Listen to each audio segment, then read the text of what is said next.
কি বাবা ফোন দিয়েছো কেন, কিছু বলবা? চুপ করে বাবা, তুমি খালি দেখতে থাকো। ঠিক আছে বাবা, আমি দেখতেছি। ইরফান, ইরফান তুই এখানে কি করিস? তোর কি খেয়ে দেয়ে কোনো কাজ নেই? তুই কাজ করতে পারিস না? এখানে কি করিস? হ্যাঁ বল, এখানে কি করিস? আমি তো বাড়ির সব কাজই করি। তুই সারাদিন কি করিস? কোনো কাজই তো করতে পারিস না, শুধুমাত্র বসে বসে খাইস আর গিলিস না। মা আমাকে আর পেরো না। না তোমাকে মারবে না, আদর করবে, বসে বসে গিলাবে, তাই না? এই তুই বেঁচে আছিস কেন? মরতে পারিস না? মরলেও তো আমি একটু শান্তি পাই। বেহাই অসভ্য কোথাকার। কি বলিস? তোর কোনো কাজ নেই, এদিকে আয়।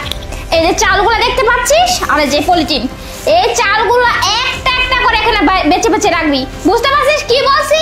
একটা একটা করে রাখবি। বস বস এখানে, কথাটা যাতে মনে থাকে, একটা একটা করে রাখবি, বুঝছিস? তাহলে তোর খবর আছে, কপাল আজকে দুঃখ আছে, মনে রাখিস। তার মানে আমি বাড়িতে থাকি না আর আমার এই মাসুম বাচ্চাকে দিয়ে শান্তা এগুলো করায়? ও আমার বাচ্চাকে দিয়ে এত কাজ করায়? ওকে তো আজকে আমি বেরে তারপরে যে কি করবো বুঝতে পারছি না। বসো এখানে বেবি।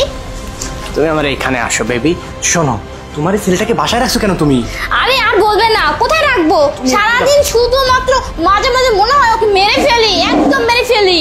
বসো, তোমার এই ছেলেটা তো বিরক্ত, ওকে তো আমার একদম সহ্য হয় না। তুমি ওকে বাসা কি করে রাখছো? তাহলে বেবি চলো, আর দেরি করে লাভ কি, আসো না। চলো আসো বেবি।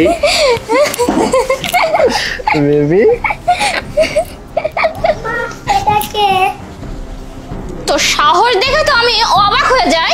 তোকে বলছে এখানে কাজ করতে, এদিকে আয় বলছি। তোমার এই ছেলে, আমি বলছিলাম তোমার এই ছেলেকে বাড়ি থেকে বের করে যা, তুমি দিচ্ছ না। তুই বেশি পাক্তামো শিখে গেছিস তাই না? তোকে একদম দুনিয়া থেকে বিদায় করে দিব। তোকে কি যে করবো রে, তুই ভেবেও পাচ্ছিস না। একদম খেয়ে ফেলবো তোকে। ভয়ন শোনো না, ও বেশি ভয় দেখিও না, ওর বাবা আসলে সবকিছু বলে দিবে। এই অনেক পাকড়া, সবকিছু বলতে পারে। এই তোর বাবা আসলে সব বলে দিবি? হ্যাঁ বলবি? যদি কিছু বলছিস না, তোকে কিন্তু একদম দুনিয়া থেকে বিদায় করে দেবো। বেশি পাকনাম হয়ে গেছিস, চিনিস? তুই আমাকে চিনিস? এমন ভাবে শাস্তি দিয়ে তোকে শেষ করবো যে তুই পরপারে গিয়েও চোখে দেখবি, বুঝতে পারছিস? তোর ভয়ঙ্কর চেহারা দেখে তোর বাবা পর্যন্ত কেঁপে উঠবে। ওকে কোনো কাজ দেও না? পলিথিন আর এই চাউলগুলো নিয়ে অন্য রুমে যা, গিয়ে বসে বসে একটা একটা করে চাউল পলিথিনে নিবি। কতটুকু চাউল হয়েছে গুনে আমাকে বলবি।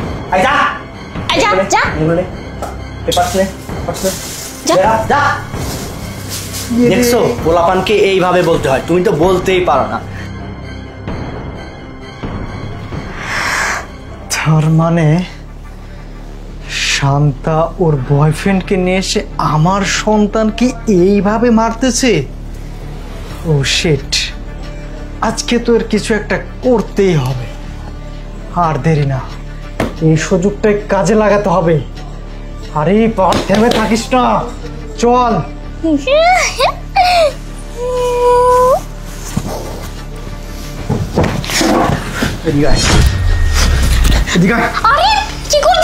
কি হচ্ছে সব? কি হচ্ছে?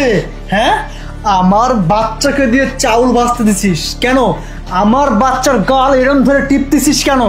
হ্যাঁ না না, আরে তোমাকে চুপ, সব কিছু জানি আমি। কি ভেবেছিস? ওই দেখ ফোন, আমার বাচ্চা আমাকে ফোন দিয়ে ভিডিও কলে রেখেছিল। এতক্ষণ রুমে যা যা হয়েছে না, সব কিছু আমি অফিসে বসে ভিডিও কলে দেখেছি। বিশ্বাস হচ্ছে না? বাবা ফোনটা নিয়ে আসো। কি হচ্ছে? হ্যাঁ আমি, চুপ, একটা কথা বলবি না। এই দেখ, দেখছিস, দেখেছিস? কেন এমনটা না করলে কি হতো না? আমাকে ধোকা দে ঠিক আছে, বাট আমার বাচ্চাকে দিয়ে আমার সংসারে যাবতীয় কাজ করানো হচ্ছে।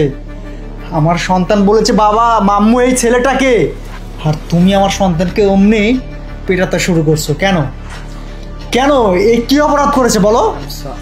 এই আপনি চুপ থাকুন। আর আপনি আমার বাসায় কেন? আপনি জানেন না ও বিবাহিত? ও বিবাহিত জানার সত্ত্বেও আপনি আসছেন, তাই না? আরে কি বলবো, আপনার তো দোষ নেই, দোষ হচ্ছে এই কুটনি ডাইনি মহিলা।